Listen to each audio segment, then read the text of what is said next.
আপনার নাম দিয়ে স্ক্রিনে দেখানো এরকম সুন্দর সুন্দর লোগো বানাতে চাইলে জাস্ট কয়েকটা স্টেপ ফলো করুন। প্রথমে আপনি এখান থেকে লাইন টুল নেবেন, তো শিফট ধরে লাইনটাকে তৈরি করবেন, লাইনের কালার থাকবে স্ট্রোকে। সো এরপরে এটাকে জাস্ট অল্টার ধরে একটা কপি করবেন, সাথে শিফট ধরবেন, সোজা থাকবে, এরপরে কন্ট্রোল ডি দ্বারা এটাকে রিপিট করে নেবেন। সো এভাবে আপনি 8টা লাইন তৈরি করে নেবেন। সো 8টা লাইন তৈরি করা হয়ে গেলে সবগুলাকে সিলেক্ট করবেন, এরপরে সবগুলাকে সিলেক্ট করে কন্ট্রোল সি দিয়ে কপি করে কন্ট্রোল এফ দিয়ে ফন্টে পেস্ট করে জাস্ট রোটেট করে দিবেন। এরপর জাস্ট এখান থেকে ইলিপস টুল নেবেন।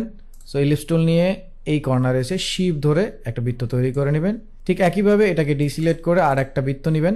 এরপর সবগুলোকে সিলেক্ট করে আপনি চলে যাবেন শেপ বিল্ডার টুলসে, দেন আপনার যেরকম নাম আছে ঠিক সেরকম আপনি পেইন্ট করে নেবেন। সো নাও দেখেন আপনার লোগো তৈরি হয়ে গেছে। সো এভাবে যে কোনো নামের আপনি নিজের লোগো, কোম্পানির লোগো আপনি তৈরি করে ফেলতে পারবেন। সো ট্রিক্সটি যদি ভালো লেগে থাকে তাহলে ট্রাই করে ফেলেন। Thank you for watching.